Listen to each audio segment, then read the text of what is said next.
Our new line, Art. Welcome, Art. How are you doing? I'm doing excellent. Great. I want to welcome everyone for a great episode of Earth is Our Witness Promise today. Today we have Jonathan and Angela Scott joining us live from Nairobi. They are known as the Big Cat family and known for just wonderful conservation work from Africa. But this time we have something special. And that special thing is we are going to talk about their really special campaign and initiative and a Kickstarter campaign called the Sacred Nature 2, in which they will talk about just evocative, beautiful images, not just from Africa, but from all around the world, and just inspiring words for the beautiful biodiversity on our planet and why it matters and why this is the time to protect it or lose it forever. So with that, Johnny and Angie, welcome back again to round two for you, to Earth is Our Witness. Lovely to be Thank you here. so much. And you'd have laughed, Parimal, because about 10 minutes ago, when we should have been talking to you for the prelim, we were sitting watching the television and we got urgent messages from our son and daughter-in-law to be saying, are you having problems getting connected to Parimal? Because he's there. And we said, oh, anyway, so there we go. Great to have you. Great to have you. So tell us, as you share your images and your work, tell us a bit about Sacred Nature 2.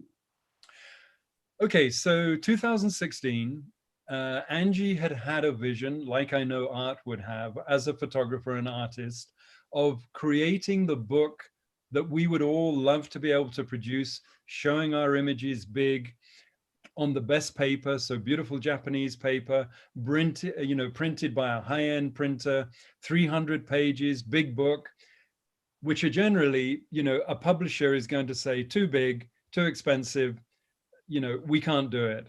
And so we sought funding through sponsors to create the book that we'd always wanted to do. And the message of the book was something that was very dear to Angie's heart, which was a spiritual connection to the natural world, which we used to have when we were more closely tied to it, when we were hunter-gatherers, when we were, allied to nature. And so she said, okay, let's call it Sacred Nature. And we said, okay, fine. And then she said, Sacred Nature, life's eternal dance, the rhythms of nature. So we chose for that book the area which we're synonymous with, which is the Masai Mara in Kenya, the Serengeti in Tanzania, what we call the last great place, where the wildebeest migration is, where the big cats are, and where we've been for 40 years. And so that book showcased the wonders of this last great place. Well, having done that, we said, we need to actually create an entity, which we've called the Sacred Nature Initiative, to try and take our work to inspire people, to educate people, and then have people want to conserve. And the new book, that was 2016, the new book, Sacred Nature 2, Reconnecting People to Our Planet, is really taking a broad sweep of all the habitats, the forests, the jungles, the mountains, polar regions, savannas, deserts, to showcase the wonders of the world, to try to get people to understand we need to reconnect to nature. So many of us, living in cities have become removed from that. So that's what the new book is about. And that's what the Kickstarter campaign is about. Great. Thank you so much. So can't wait to see the images and kind of the behind the scenes inspiration. If you want to go ahead and share, please. Okay, right. So should we go to share screen? Yes. And there we go. Wait. Yeah. So now Angie's taking over. Angie's the technical person, Angie, I can, yes, there you go. We can see it. Lovely. Yeah, right. So let's go to play. Oh, go up to the top one now. Yeah. And then you click on here, to move on. Okay. So Angie's going to tell you a little bit about this image because, she's nudging me. She's saying, no, you carry on and talk. Because, yes, you talk about this image. Okay. So, well, first of all, the mythology. Sacred Nature Initiative, these images that we've chosen are all from the new book. And basically, they illustrate the three themes that we want to develop. The power of animals as symbols in mythology. And there is no greater symbol of the sort of wonder of nature, I don't, I certainly believe, than the lion. It's a universal symbol. You find it in mythology, because the thing is, the lion at one point was, after man, was the most widely distributed of mammals. So it was in America, it was in Europe, it was in India, it was in China. It was a universal creature. And of course, a creature which, when we were hunter-gatherers, we were competing sometimes to steal its food and sometimes ending up as its food. And you know as well as I do that this kind of image showing the lion like this is the same image that resonates with our soldiers, with our people who play professional sport, people who are going into battle. We evoke the image of the warrior king. And that's what that image was. That's why we chose that image, that look, and you can feel, Art will know this, he's watched lots of lions. This lion has seen something and he's standing tall and the mane is just sort of, dropping down from underneath his chin. And he's got that look. He's trying to make himself look as big as possible. And when Can I add something here? Yeah. Dr. Lee Berger, who is considered the world's foremost paleoanthropologist, has stated that the lion and man came onto the scene virtually the same time. Yeah. And that the behavior of lions and the behavior of humans is coordinated because of all that close relationship over the millennia. And so most people don't understand that lions hunt, largely the way they hunt is a relationship to early man. But I just had to add that because you were waxing philosophic about how important and how much the lion has played out in our mythology and our art and our history. And I think, Art, one of the things that fascinates Angie and myself, in the first book of Sacred Nature, Life's Eternal Dance, we were hugely inspired by the philosopher Joseph Campbell, who died in the 80s, and who was the most incredible, had the most incredible mind. And he studied mythology across all cultures, across every part of the world. And he looked at the resonances, the similarities in the stories that evoked the life of people in these different parts of the world. And so I think where we're trying to reconnect people to nature, I think anybody who looks at that picture, or anybody who comes to Africa and goes on safari and comes face to face with the male lion, feels that extraordinary, visceral awe and wonder and fear to some extent. But, that sense of, and the bottom line is this: the lion in historical times has lost 90% of its historical range. So if at the beginning of the 1900s, there was between 1 and 200,000 lions, now if there's 20,000, we're lucky. Yeah. And are we going to let this extraordinary symbol of wilderness, can we afford to say, you know what, this is man's era. We don't need lions. They're a nuisance. They kill cattle. Are we going to give them somewhere to live? And so these are the kinds of questions we're posing. Can lions vote, Johnny? Can they vote? They can't vote, and you know it. Now, look, Art's going to love this picture. This is another one of Angie's pictures. And I mean, just soak it up. Just soak it up for a minute. Yeah. So beautiful. These all three brothers? Yep. These, with the big groups of male lions, when you get these big coalitions, so these were lions that Angie was photographing when we were filming Big Cat Live in 2018. Angie was the production stills photographer, and she was down on an area, Art, called Paradise Plain. I mean, what a wonderfully evocative name for an open grassland, Paradise Plain. And there were 5 of these males, 4 years old, and we called them Notches boys. And their older relative was pushed out of the pride in which these lions were born. And so these big coalitions, anything over 3 male lions together, we know it's always relatives. And Angie was desperately trying to tell the film crew, you've got to get down here. There's the most amazing story with these male lions. You know, they're roaming around, they're looking like this. If you want something to grab people's attention, anyway, they didn't come. And in some ways, Which it was great. Fantastic. Yeah, yeah, Angie, you tell them. It was wonderful because I had days and days on my own with these 5 extraordinary male. Wow. And most of the time, of course, as you know, males sleep all through the day. But when you get these big rainstorms coming through, they get very excited. And this was one of those evenings, as you can see, with a lot of rain and big storms. And they were hunting warthog in the burrows. So they were trying to dig out the warthogs from the warthog burrows. And this picture was actually, they had just been digging, and this warthog literally popped up right in front of them, right through them. And they were just like, whoa, and looking as he ran, which was, you know, it was, yeah, one of those moments.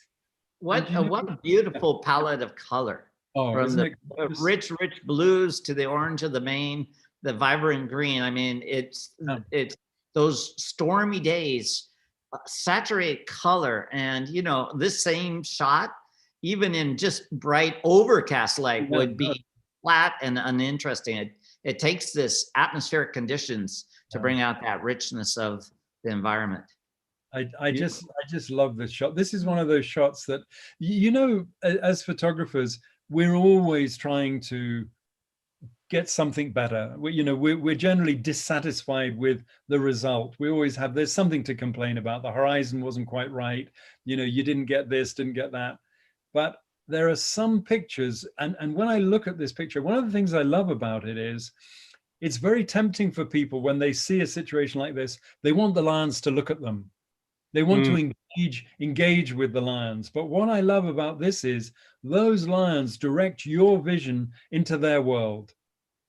And the fact that you've got the landscape, you know, again, it's so tempting. You want to fill the frame with the lion's portrait, like in the previous picture. No, in this situation, capture the majesty of the environment. And again, this is the kind of image. So it's in the book. All these pictures are in the book.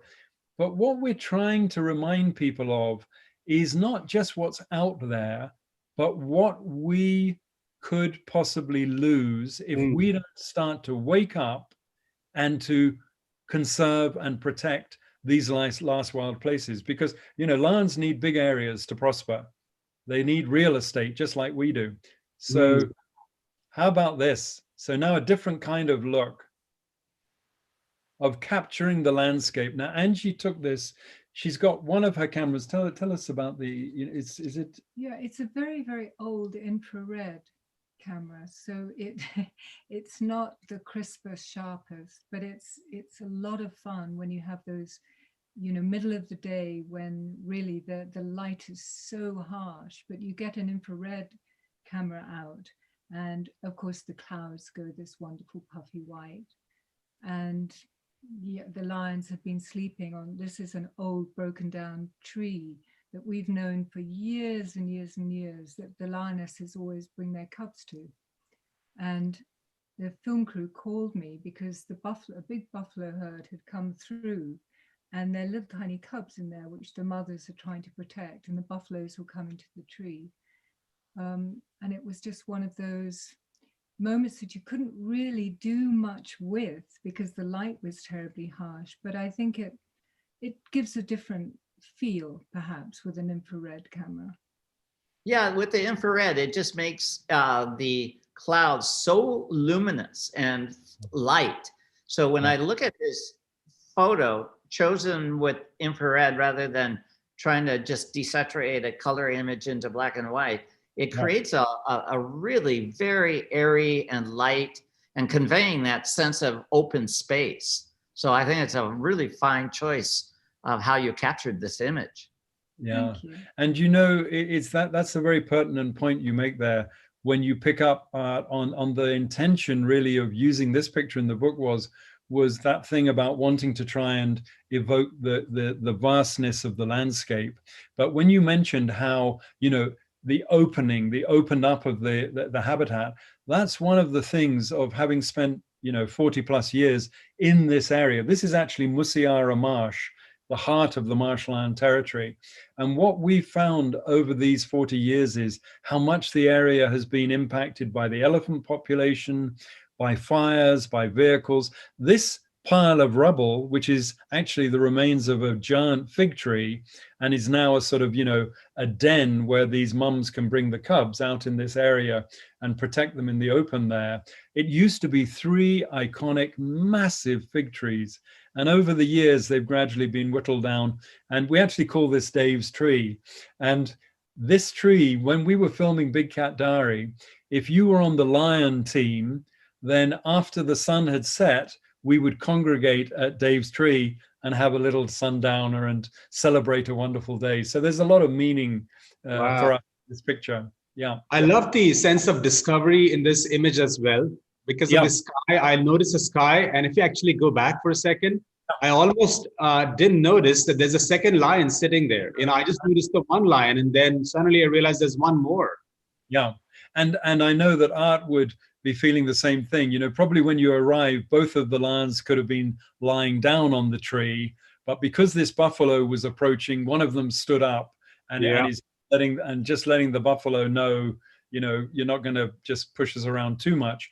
But of course, having her stand up and reveal that silhouette and that sort of shape of the lion is that moment that you hope for as a photographer. Is, bingo, up she gets. Oh, thank goodness for that. So I absolutely love this picture because, so this is Angie with the marsh females, 2 of the females. I think it was Red and Little Spot. So these are 2 of the lionesses, a sort of fragment group of the pride who had cubs of a different age to the rest of the pride. And this is very early morning. So you're hoping for the sun's going to come up. It hasn't popped up yet, but there's just enough light. And Angie didn't want to sort of open up the colors and brighten the image. She wanted to capture the sense of, this is what it's like when you first go out there. You can just about and get excited making out the shapes of the lions. And again, they're on their way home. So that idea of coming, okay. Home. So Angie's going to say, no, it isn't. You tell me.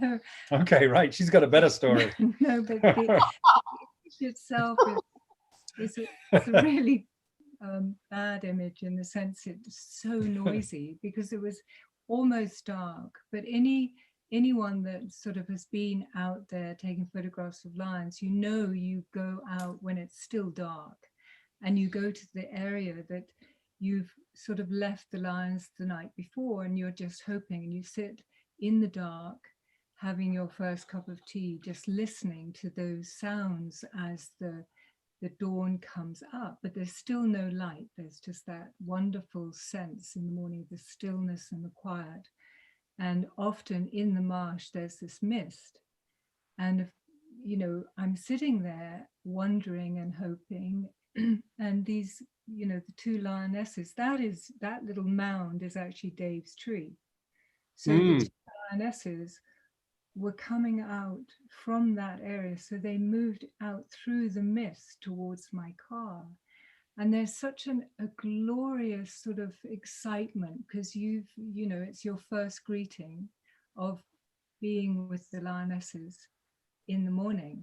And you're on your own. And I'm on my own. There's nobody else around. And there's this image for me is very personal, even though it's a really bad quality but I image. love it. Because it evokes that wonderful first thing in the morning when the sun isn't even up and the lions are coming towards you.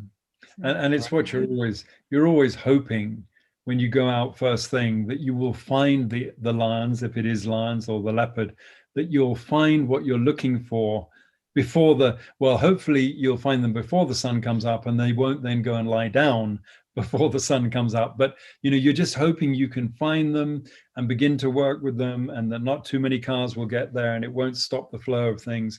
And you can see the 3 cubs here, they're in their own world. They're just having fun. They're confident. Mum's there.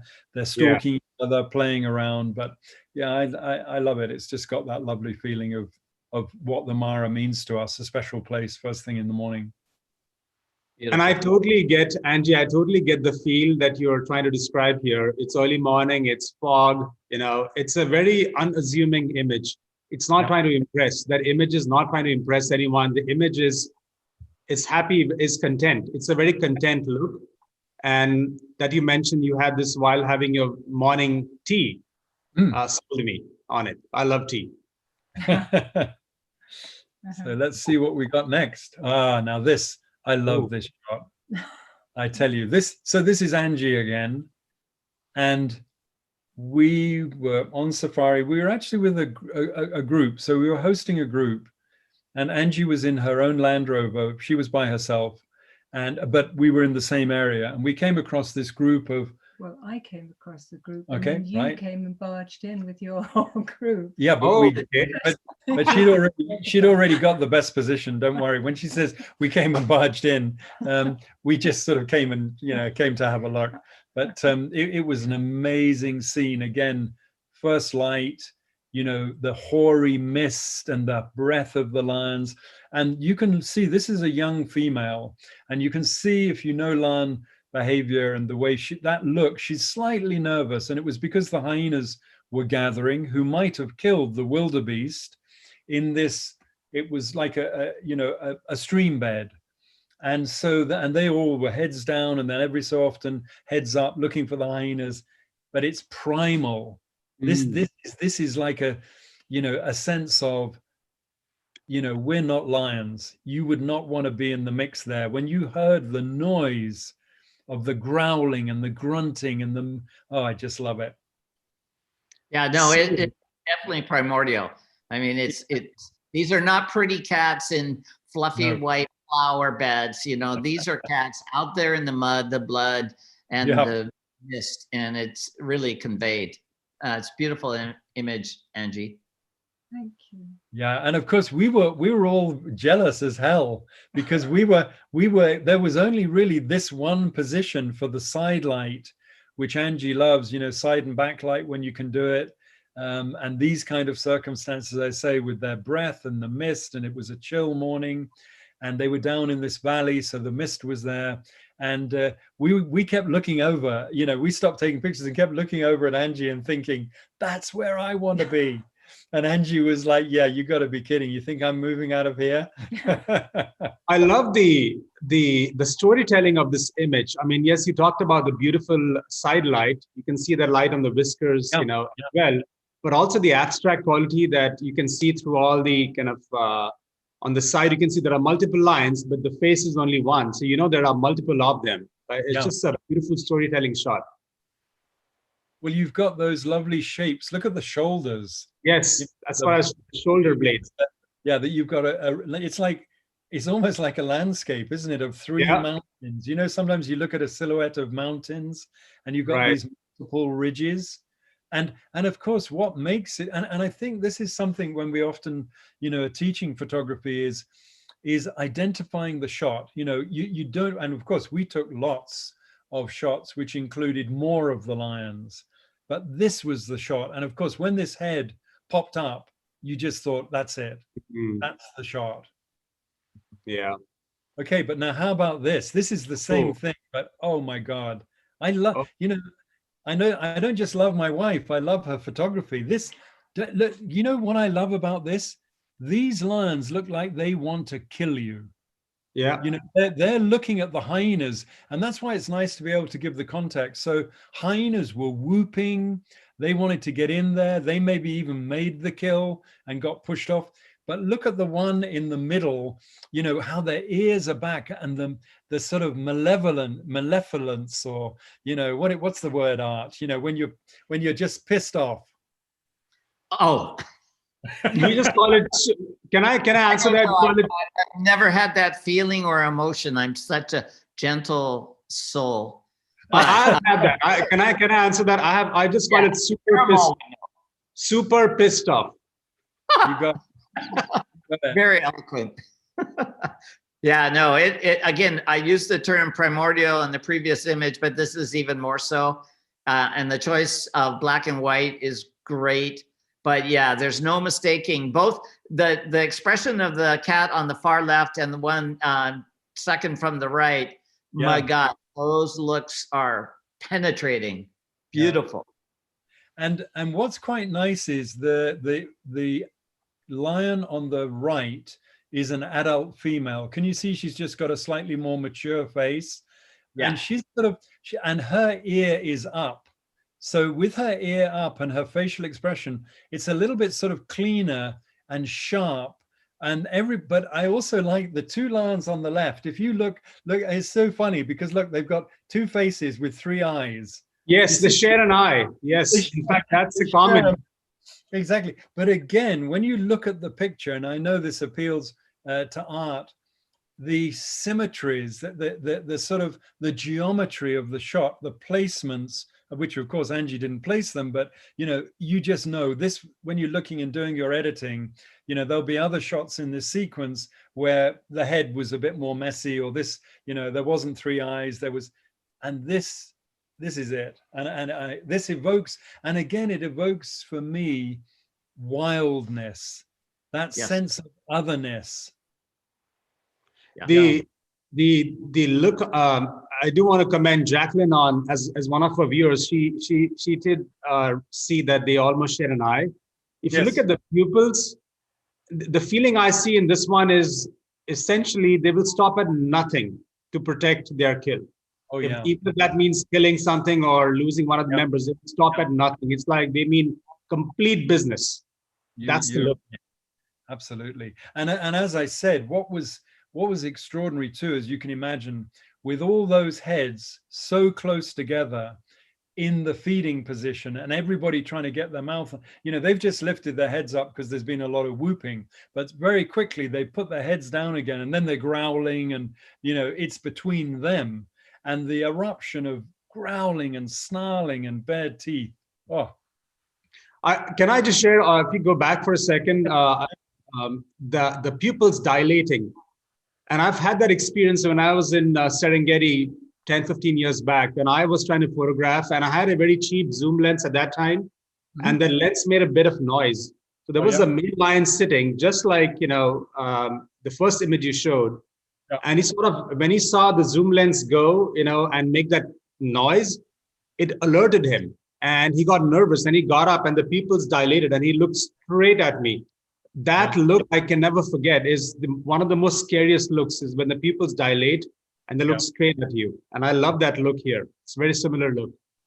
Absolutely. And of course, in the language of lions and the way they communicate, you know, staring at another lion or looking directly at another lion, you know, if you're going to be submissive, you avert your look and you put your head down and, you know, you try not to look like you're challenging them. But when you get a lion that's sort of in the sort of dominance phase and is looking, and he's really going to look at you with that sense of menace, and you really know it.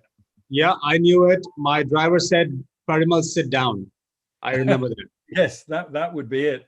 So another, you know, I've got a feeling all of these pictures are Angie's, but all I can claim is, well, I can't even claim it in this situation. I wasn't driving her into the best position. I was just whittering in her ear about, you know, but this happened. Beautiful. Right. Beautiful. In the last, we waited with these tigers all afternoon and they were lying by the edge of the water. And this is a young female. It was a mother with 3 large cubs. And one of them, just when we were being told, guys, ladies, time to pack up the cameras. If we don't leave now, we're going to be laid out of the park and we're going to be fined. You will not come back tomorrow. And Angie had her 800mm lens. I don't know what ISO setting she was at. Very little light. And this lioness, this young lioness, tiger. Yeah. So she suddenly got up. She saw some cheetle, some spotted deer on the other side of the lake, and she got, you know, totally focused. And it was like, oh, you know, please, please, please. And just one of those look at those back legs. Yeah. It's a beautiful. What park was this? This was Bandhavgarh. Bandhavgarh, great. Okay. Oh, and Art, you did a book in Bandhavgarh. No, but I've done a lot of work in Bandhavgarh, and so it's a beautiful park. It's a beautiful park. I actually did a whole book on tigers, right? Yeah. Well, I Yeah. haven't done a book specifically on tigers, but I've done a lot of work, and I did Travels to the Edge. It's one of my favorite parts. And, you know, because the scenery is so mixed and beautiful with the hills and the little valleys and perfect. And you know, the reason for this picture is because in Sacred Nature 2, Angie said, look, you know, it's all very well with these iconic species to say, we've got to save the tiger, we've got to save the lions, we've got to save the rhinos, save the elephants. And Angie said, what we really have to do is save their habitat. We have to save the landscape. You know, people talk about breeding up endangered species in captivity. Actually, if you will only focus and allow landscapes to exist for the creatures to roam free, lions will breed like flies. They don't have a problem breeding in the wild. Well, and for India, they're doing a very good job on increasing the number of preserves and putting tigers from other preserves into these new preserves. But beyond the land, as you say, Jonathan, it is also the food source. There's got to be enough sambar and chittals or spotted deer for them to thrive. But you're right. Cats do well when there's enough food and space.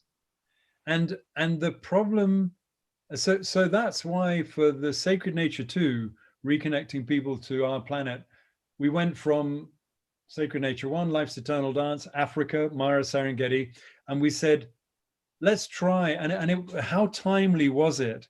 Because we started working on this book to put it together pretty much when the COVID pandemic hit, and people were locked down and suddenly travel to these wonderful places that we'd taken for granted was put on hold. And so in some ways, to be able to gather the best of our images from across the globe, and because the Sacred Nature Initiative, even though initially focuses on the Mara Serengeti, it's actually a global thing. We want everybody's got a sacred nature, and it applies to every part of the world, that actually we need to get people's attention right where you live to make a commitment to doing what you can do at home to try and protect places like, for us, the Mara Serengeti, India, Ranthambore, Band of Gar. So, you know, we wanted, and that's why we've taken a global look and broken it down into habitats. So there is this comes from the forest, you know, the green world. Yeah. Beautiful. So one of the landscapes, of course, that we feature is mountains, you know, which have historically been refuges for people trying to escape persecution. And one of the most extraordinary, I know Art's been there, places Angie had always wanted to go to was to the kingdom of the thunder dragon, Bhutan. And so this was a beautiful moment as we flew from Calcutta to Bhutan, and the Himalayas just popped out of the left-hand side of the window. And you could see through to Mount Everest. And again, we just want to show these kind of sights to people and hope that it will resonate and people will say, what a wonderful planet we live in. And what are we going to do? It's just, yeah, it's just gorgeous. And so that's mountains. And then Angie has always been, and me too, very interested in Buddhism. And this is a beautiful shot that she took. Tell us about this one, love. I think one of the things that we are so attracted to with Buddhism is that it seems that when you're in a country that is predominantly Buddhist, they have respect for all life. So it's not a me culture. It's very much sharing. And I'm sure most people know the little baby monks every morning, they go off with their little bowl to beg for alms for their food for the morning. But they always, when they come back to the monastery, this was in Thimphu, the capital, it was in the main zong there, and the little monks had just come back. And it's just such a wonderful thing. They come and they just toss a little bit of the rice that they've got that morning to the birds, because it is all about sharing. It's that connectivity that all life matters. And I think this image perhaps just, he's happy. Yeah, he's got a smile on his face, and there's a connection there. And I think the other thing that we, the Sacred Nature Initiative, one of the things that David and Tori will be working on with the website, one part of it will be somewhere where you can go, and it makes it easy with, let's do a little checklist that you can just do for yourself to see how well you're doing at home, to live up to some of the things we need to do for individual responsibility. Use less water, less consumption. You don't need 10 pairs of shoes and 20 suits. Be more careful in the way you live, be kinder to nature, and waste disposal, all these things, and then start to address the things that you can do. And it's not as difficult as people might think. And you don't need to wait for governments to tell you how to do it or that you must do it. It's got to come from you. And so when you go to Bhutan, and this is such a well-worn phrase which comes out of Bhutan, which is, this is the country that measures its gross domestic product by happiness, not by how wealthy you are financially, but how happy are the people. Are we as a government, are our people happy with their lives?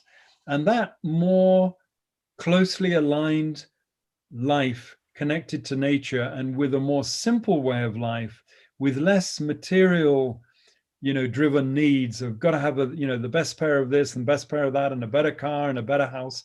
No, you don't need to do that. And if we can only pull back a little bit, then there's hope. And so this is all part of that message.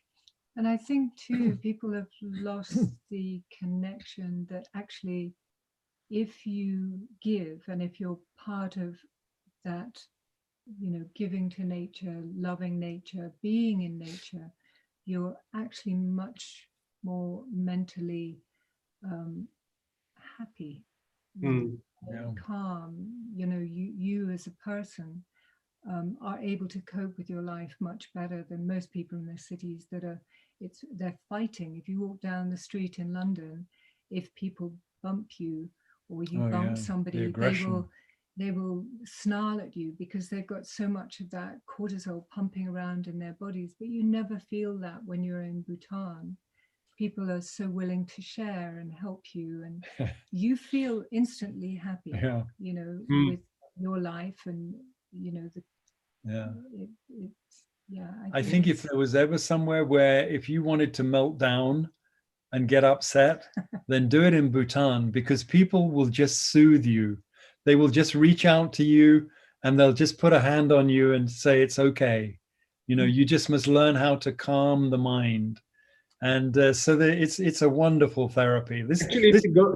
If I can just make a comment, if you go back, I got to say, I'm surprised that, you have included this image in this talk, but I totally get it, because one would expect lions, tigers, and other animals in the landscape, but suddenly you have an image of a monk feeding pigeons in Bhutan. And it's such a beautiful metaphorical image for many reasons. One is, you talked about how life in some unfortunate ways has become so self-centered and compulsive, is that it's just all about us, right? And we want more shoes and more this and more that, and it's just about us. And I know one thing we have learned from the past from photographers like Amy Gulick is that it stems from this misconception that we use everything around us as a resource to us versus a relationship with us. And when you think of this as a relationship, as a give and take and you're sharing, it changes the perspective, and you suddenly don't feel lonely anymore. You don't feel all this angst, you feel more at ease and at peace with the surrounding. And that's what this image so beautifully captures as a metaphor for sacred nature too.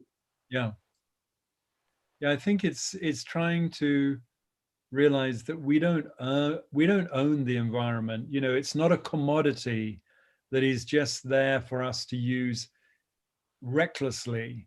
We in the hunter-gatherer days, there was, Joseph Campbell, the mythology of those times. There were stories and myths in place which instructed you not to take more than you needed, Yeah. to be reverential to the source of your food, to say thank you to the great God of the animals, whether you believed in the God or not. That sense of gratitude, you know, we've really lost that. So this is for you, Art. This is, we know that you go up and photograph the gorillas, and, you know, Sacred Nature tries to, well, Sacred Nature to reconnect people to nature, reconnect people to our planet. And I think, how much do we have to remind ourselves of that connection? Because of course, when Charles Darwin suddenly said, hey, guess what? Your closest relative is a chimpanzee or a great ape, people were horrified. The religious community were horrified. You know, how can you say this? Is, you know, that we're related to monkeys. There was this sense of denigration, as opposed to saying, isn't that wonderful? Isn't the creation, the story of evolution, you know, as hard as some people may find it to believe in it, you don't need a more magical story of creation than that life evolved on Earth, and that this gorilla is, you know, 98% the same genetic material as we are. Mm.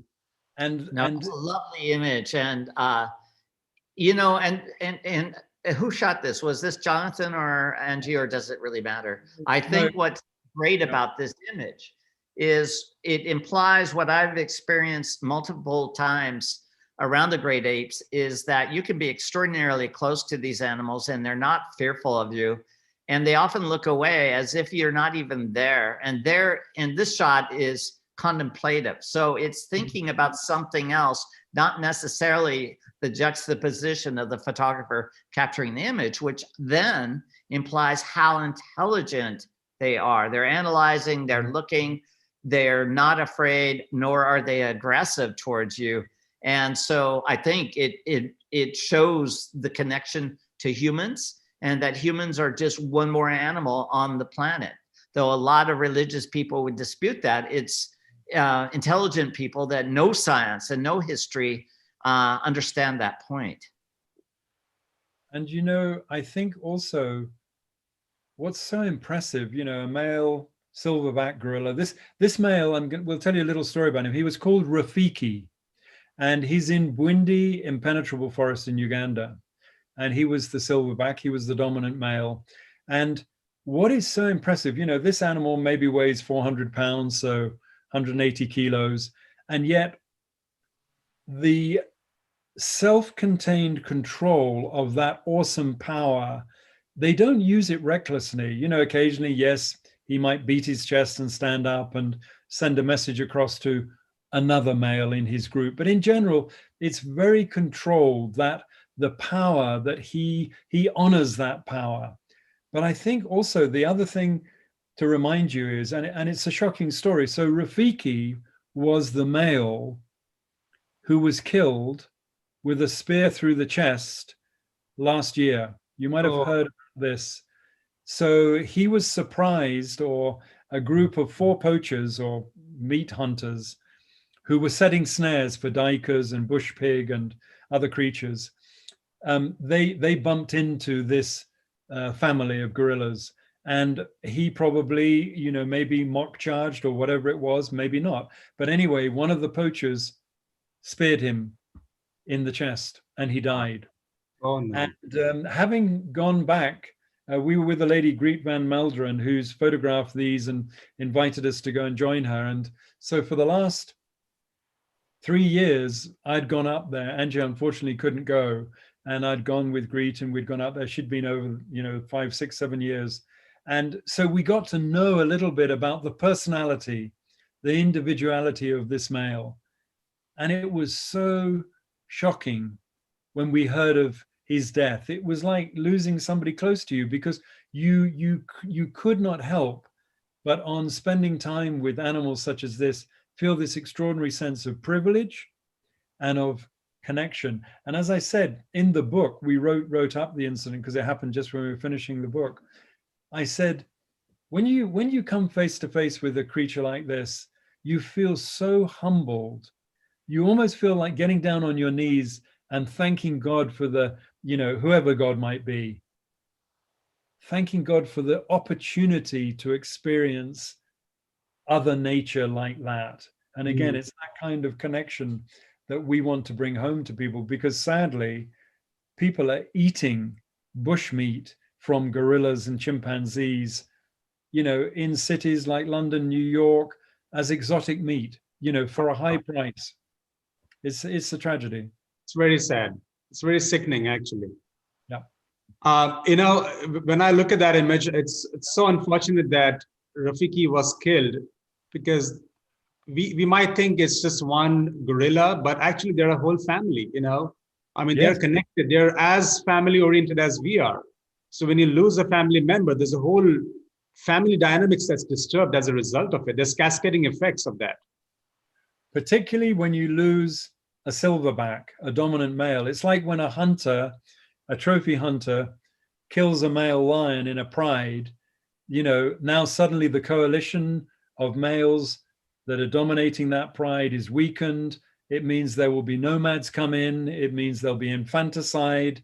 And all of these disruptions, can really be massive, Wow. So to the deserts, and again, somewhere I know Art loves, this is up at Serikafema in the Hartman Valley. And we call this June Valley. And it's somewhere where we always, if we're up there, go for sundowners. And it's on the border with Angola. And Angie just got this beautiful picture of, as the sun was setting and last light. And these deserts are alive with life, but very different kinds of life, less visible life. It's beautiful. No, I love that place. I've been there a couple of times, and it is one of that viewpoint up over all those dunes, and occasionally a gemsbuck will come through, or orcs. Depending on how you call them, but it is a lovely environment. Serafima is such a nice camp down there in those trees along the river. And Art, they've rebuilt it. We haven't been back since they have. I think they've moved it up onto the little bit of the rise, whether that's, as nice as it was in the old days, but what a wonderful spot to be. You're so remote. Yeah. And again, this image, trying to evoke the different landscapes, around the world, and the beauty of the landscapes, and the way that, whether it's mountains, forests, deserts, polar regions, the oceans, freshwater rivers, each of them, man has moved out, man and woman, and has, in a sense, conquered them, challenged themselves, eked out an existence within these different environments. And all of them are to some extent under threat. Wow. Yeah, so this is in one of the chapters of, this is water, and freshwater ecosystems are one of the most endangered ecosystems in the world. And this is again somewhere that Art will know, up in northern Kenya, up near the Suguta Valley. So this is Lake Logipi, and it's where there are flamingos, and again trying to capture a sense of the grandeur of the natural world, not just focusing on portraits, but to capture that sense of, oh my goodness, how extraordinary, and isn't that wonderful? And then you can see the soda and the mud patterns, and and the tracks, those are tracks of birds moving through the shallows. So they've written their signature on the land. Yeah. Yeah, like the tracks of wildebeests across the savanna landscape. Yeah. And of course, I know that Art loves patterns, and he's got this wonderful way of sort of, evoking the art in nature. And of course, nature it's the source of not just the air, the water, the food, everything that is essential for life. We can't exist. And this is our message. With so many people living in cities, people have begun to actually feel so self-contained through the wonders of human technology that they've begun to believe actually that they don't need nature. But everything that we've created is sort of, it's stuck onto the planet. You know what I mean? Our concrete buildings, we may dig down, 20, 30 meters to make them solid and secure, but that's just a scratch on the surface of the planet. we're very temporary, and we see it the whole time.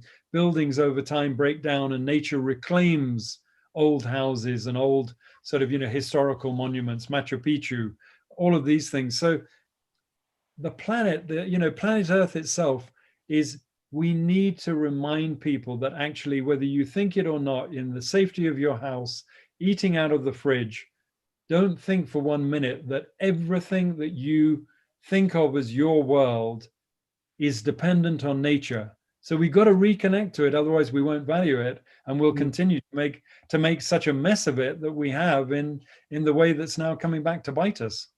I think that's a very astute statement. And can I just add that you live in Nairobi, and I live in Seattle. Seattle is a very modern city, as is Nairobi. Yeah. But we are surrounded by mountains. And this past year, as I would go out on day trips into the mountains, I've never seen every trailhead filled with people. They were flocking to nature. Yeah. Maybe it's partially trying to find places where they could socially distance themselves, but I happen to believe that they were nourishing their souls by being in the mountains, being in the forest, being along the great wild coast of Washington. So never before had I seen such sheer numbers reaching out to nature and being in nature. So maybe that idea is really sinking in. And certainly our new president has identified climate change as a foremost point to tackle. Absolutely. I think we're all hoping, and that's why this last year and putting together the Sacred Nature Initiative, the new book, it's of its moment. There, Art and other people with, you, Parimal, with Earth is Our Witness. We're all talking and walking now down a common pathway. Mm-hmm. And there are some people who still don't believe in science, don't want to hear the truth, don't believe that climate change is a problem, don't think that pandemics must be created and it's a myth. And actually, those people will be swept aside by those who are beginning to grapple with the very serious issues that we have to address. And I think the time is right, and people are more receptive to that message, which is why you are seeing people now, they want to get back out in the open, they want to breathe, and the quiet. That's what Angie always says. God, give me the noise of humanity is deafening. It's jarring. Yeah. Give me birdsong and the sound of running water. Soothe my mind. And so Antarctica, a great chunk of ice. Angie took this as we came going from South Georgia towards the peninsula, and the Cape Petrels, as the waves smash against the ice, there's all kinds of larvae and krill and stuff for these Cape Petrels to feed on. And again, just, Antarctica evokes wilderness on such a surreal scale. Angie always says it's a land beyond reality. How can you, and thank God there's somewhere where actually humans really are not that well adapted to. We can go and live in an igloo there and, in a scientific base, but hey, unless you're an emperor penguin, you shouldn't be there, except to go and have a look. It's beautiful. Okay, now, just because, so Angie, she had a few backup shots. So I'm just going to whiz through these because I've just checked my watch. Okay, you got 5 minutes, I think, Parimal. Is that right? That's right. You're getting to the close. Yeah. Okay, good. So there's one or two cutesy little pictures, in Angie's protesting now, saying, "What are you doing?" We love this protesting. It's a great glimpse into the dynamic. People that love each other and been together for so long, but it is funny to watch you two go at each other. So this is Angie early morning near Governor's Camp with a female cheetah. This was Big Cat Live, and we named this female Shakira. I thought it just sounded a rather exotic name, and can you believe it? I didn't know who Shakira was. The dancing queen. Yeah. So the editors, when we got to program 6, I told you about all of the outtakes and the fun stuff. So this mum cheetah had 6 little cubs. By the end of filming, she had 5, but she was just absolutely number one. She saw off male lions, protected the cubs against hyenas. And they put the best of Shakira's greatest moments to the other Shakira's greatest hits. And they had, all her dance music and all the high-fiving, playing. And it was wonderful, to these great little edits of this amazing cheetah mom, doing what it needs and what is required to actually be able to raise cubs. And the reason this is in the book, and it's a horrifying thing to know, that out of East Africa every year, something like 300 cheetah cubs are smuggled out of East Africa, through the Horn of Africa, maybe via Yemen, into the Middle East to be kept as exotic pets. And 70% of them don't make it. Oh.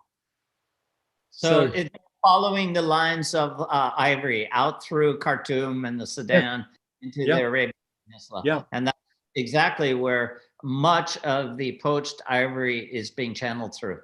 Yep. So, once they open up those lines for ivory, then whatever needs to follow, like cheetah cubs or whatever else we don't know, follows same lines.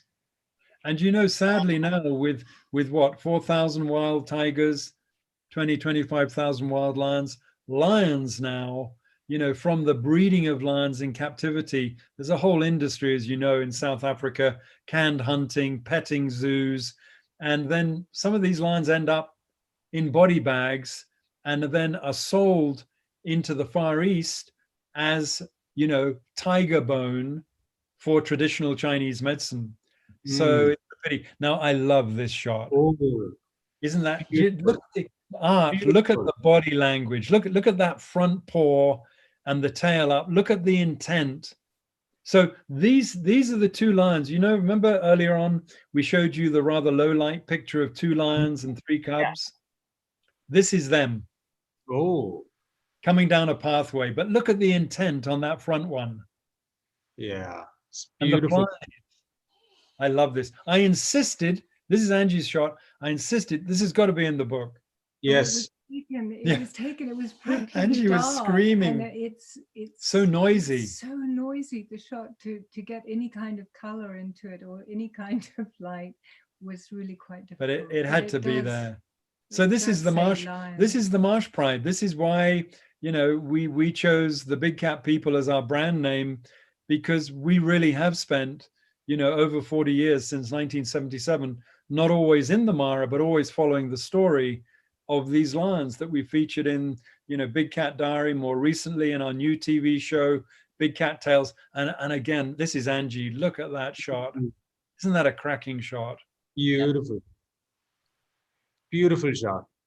Yeah. Lovely lighting. Just gorgeous.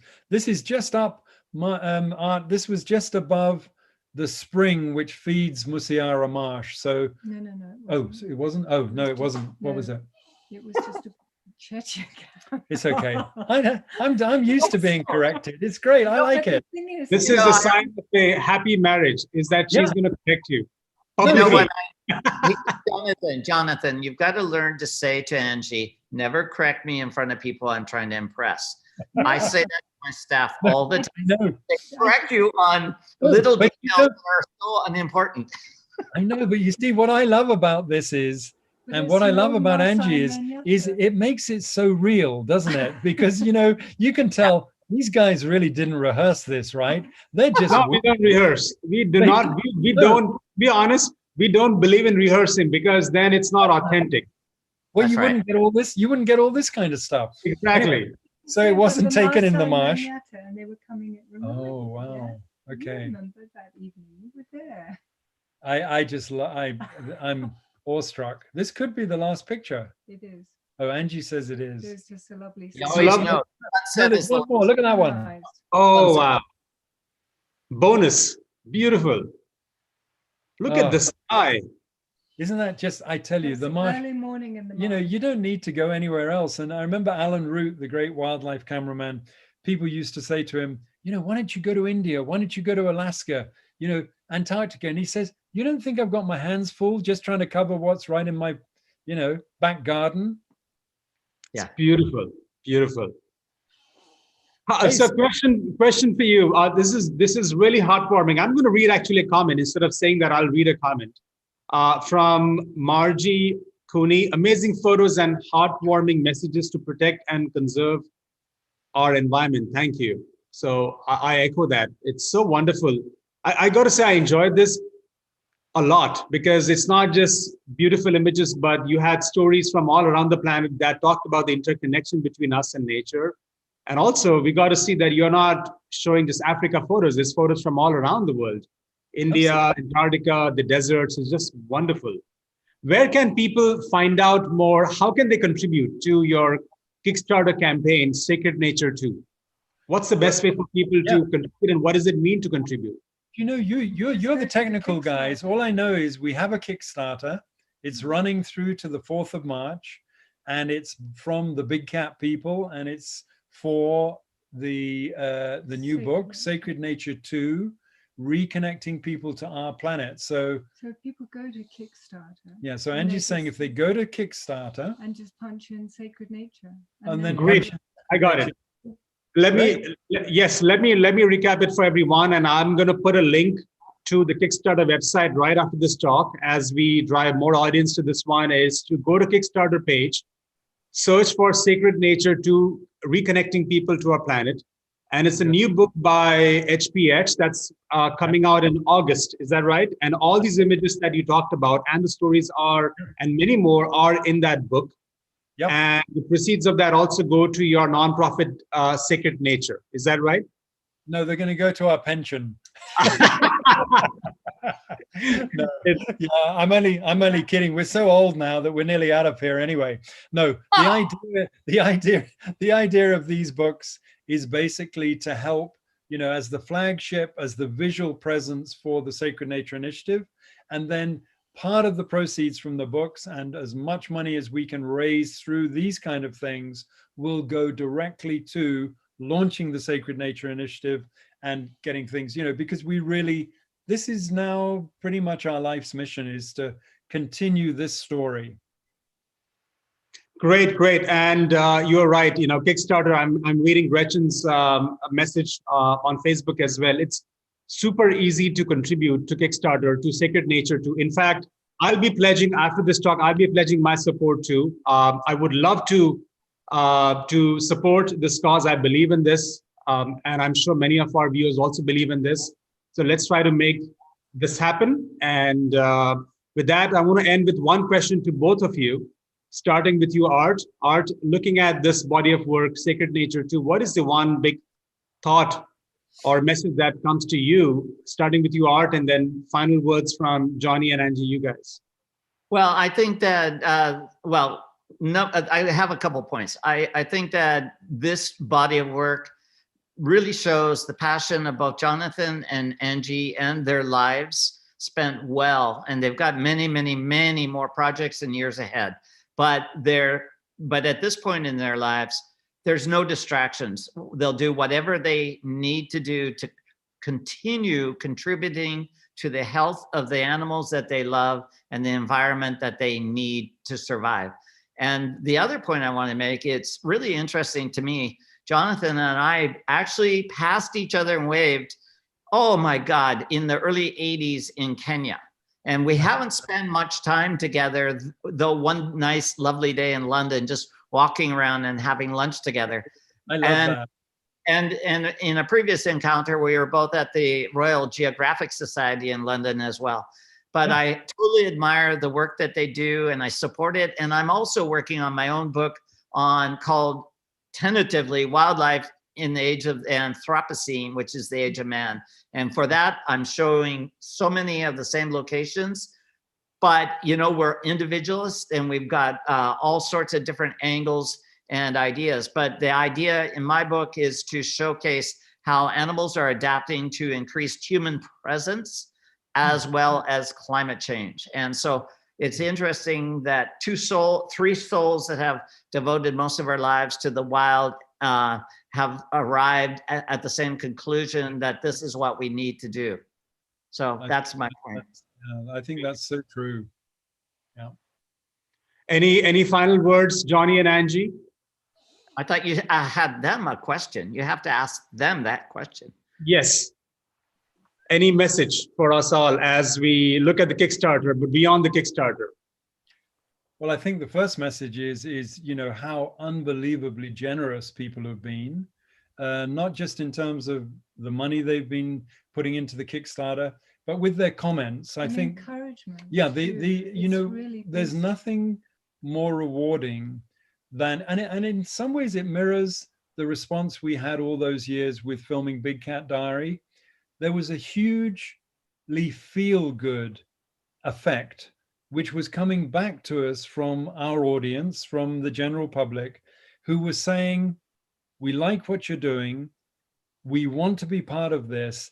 And not one person has been saying, that's a load of rubbish, you're wasting your time, what's this all about, it's too pretentious, it's about you, not about the animals.